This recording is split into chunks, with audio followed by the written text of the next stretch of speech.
China's President Xi Jinping visited the UK from the 19th to the 23rd of October. President Xi's visit has opened what he described as a golden era in UK-China relations, with both countries committing to build a global comprehensive strategic partnership for the 21st century. The UK-China Business Summit was held in Mansion House during China's President Xi's state visit to the UK on the 21st of October. Prime Minister David Cameron and Chinese President Xi Jinping witnessed the signing of billions of pounds in business deals, further strengthening UK-China ties. During the summit, China's President Xi made his speech in front of China and UK's top business leaders and talked about the next 10-year plan of China's sustainable development and how China and the UK could achieve their mutual benefits. China's President Xi just made his speech in Mansion House. He was talking about China's economic structure and how will China work closely with UK and Europe. As the world's biggest emerging economy, China has entered a new normal in its economic development. Against the background of mounting difficulties in the world economy, the Chinese economy grew by 6.9% in the first 3 quarters of this year, and it is still playing an important role in leading global growth.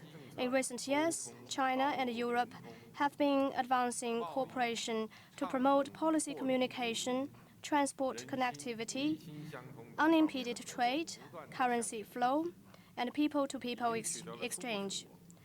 Such cooperation has already yielded initial results.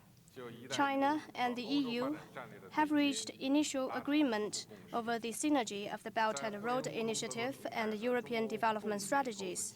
China and the EU have made positive progress in efforts to set up a cooperation platform for connectivity and the China-EU Joint Investment Fund. Ladies and gentlemen, dear friends, the UK is a country that is famed for its long-term vision and international perspective. China-UK cooperation plays an outstanding role in leading the overall China-EU cooperation. The UK has been at the forefront in working with China on issues ranging from the AIIB and RMB internationalization to energy and infrastructure development. We are deeply impressed by the strong will and positive stance of the UK to grow relations and cooperation with China. All of you present today are supporters, participants, and contributors to China-UK business cooperation. I appreciate the confidence of the UK government, business community, and the general public in China and in China-UK cooperation. China and the UK are highly complementary in our industrial structures.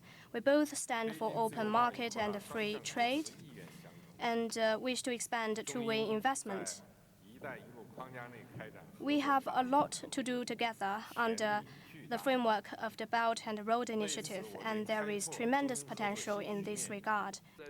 British Prime Minister David Cameron said in his speech the British government is committed to developing strong partnerships with China. In the last 5.5 years, I've been determined to build a stronger relationship between Britain and China.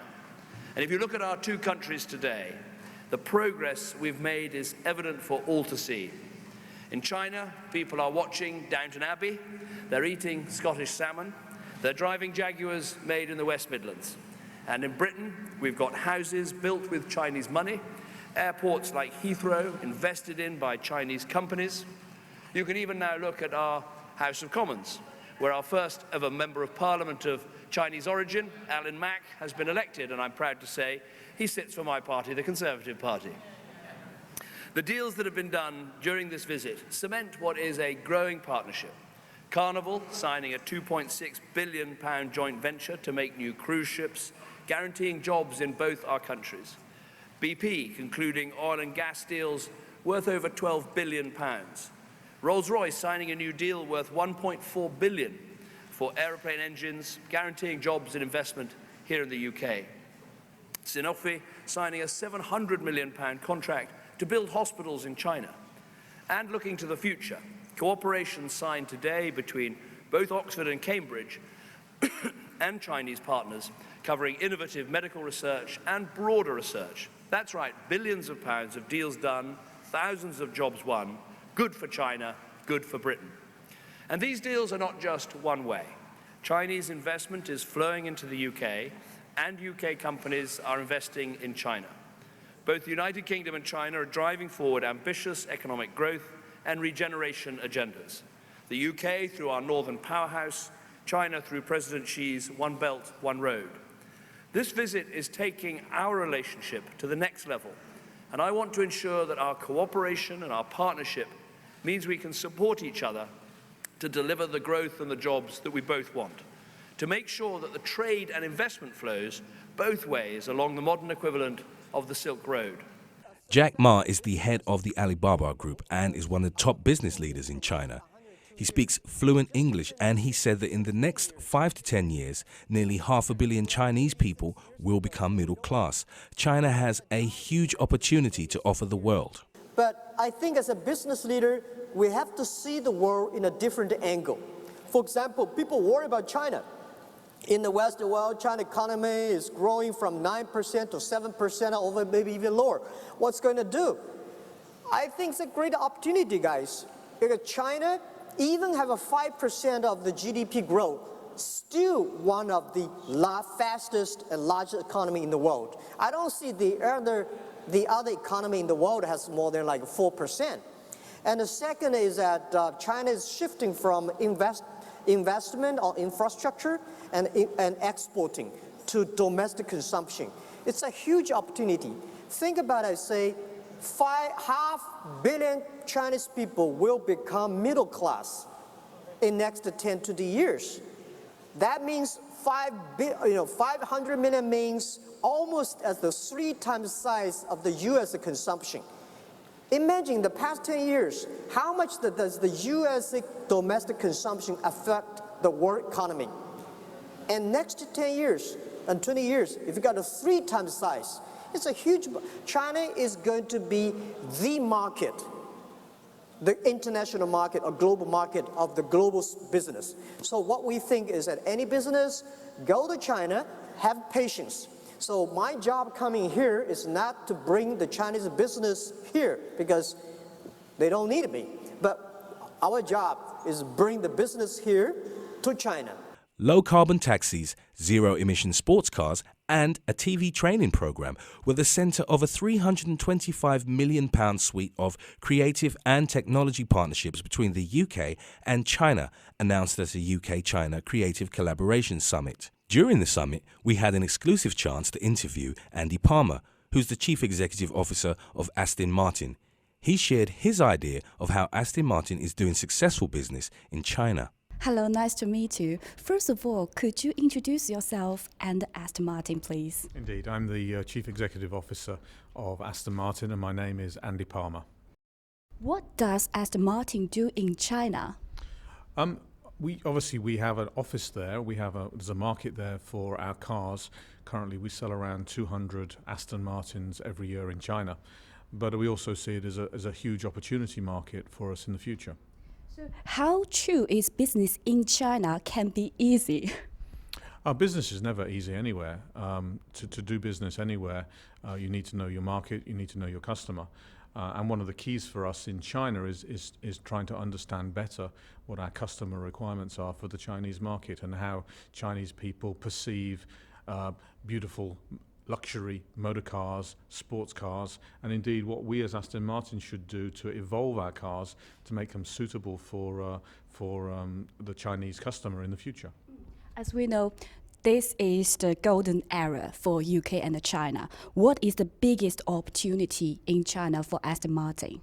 Well, we have two really. One which we signed a deal today, which is a company by the name of China Equity, which is a private investment company, investing in our EV, our electric vehicle, Aston Martin. So this is driven by the policy of China to move more towards electric cars. And even a luxury sports car like Aston Martin can be an electric car. So we're now developing, thanks to Chinese money, we're now developing the electric Aston Martin Rapide.